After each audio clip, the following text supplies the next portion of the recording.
IAS लाखों aspirants का सपना। आपने 12th फेल तो देखा ही होगा।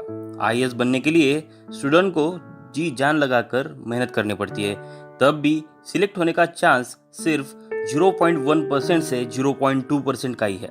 लेकिन क्या हो अगर बोर्ड एग्जाम की तरह यूपीएससी भी मैनेज होने लगे और एक साधारण बुद्धिमत्ता का स्टूडेंट आईएएस बन पाए। ऐसा ही हुआ है देश के सबसे ट्रांसपेरेंट समझने जाने वाले एग्जाम में।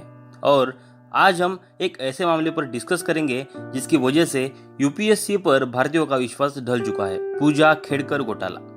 इस वीडियो में हम जानेंगे कि आखिर ये घोटाला क्या था, कैसे हुआ और इसके पीछे की पूरी कहानी। आईएएस ऑफिसर पूजा खेड़कर, जो अभी कुछ दिनों पहले पुणे जिलाधिकारी कार्यालय में as a trainee IAS officer serve कर रही थी, उन पर यह एलिगेशन है कि उन्होंने यूपीएससी को गलत डॉक्यूमेंट्स देकर गुमराह किया है। कानून की भाषा में देखा जाए तो पूजा खेड़कर और उनकी फैमिली पर आज तक कई एलिगेशन लग चुके हैं।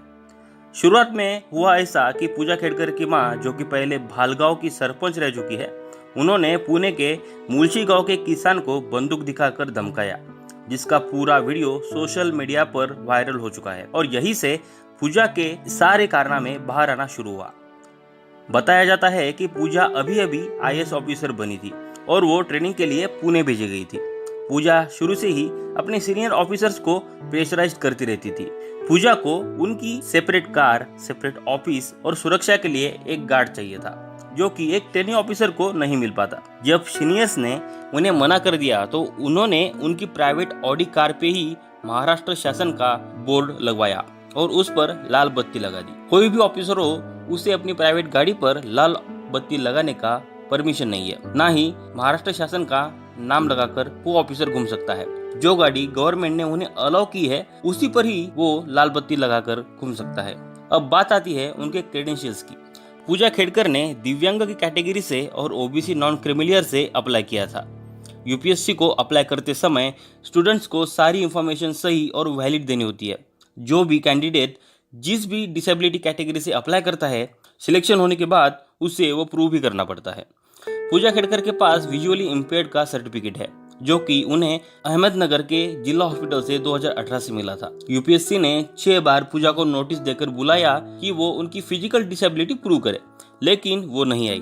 उनके एडवोकेट ने बताया कि पूजा को मेंटल डिसेबिलिटी है, जिसकी वजह से वो एमआरआई स्कैन नहीं कर सकती। पूजा एक एमबीबीएस डॉक्टर भी है, लेकिन उनके किसी भी डॉक्यूमेंट में फिजिकल डिसेबिलिटी का कोई भी जिक्र नहीं है। तो बात यहाँ पर साफ है कि उन्होंने गलत डॉक्यूमेंट्स पेश किए हैं। अब जानेंगे पूजा की ओबीसी नॉन क्रिमिलियर की वैलिडिटी के बारे में, कैसे उन्होंने यूपीएससी को गुमराह किया। पूजा के फादर एक रिटायर्ड गवर्नमेंट ऑफिसर है और उन्होंने रिटायरमेंट के बाद प्रकाश आंबेडकर जी की वंचित बहुजन आघाड़ी से लोकसभा चुनाव भी लड़ा था।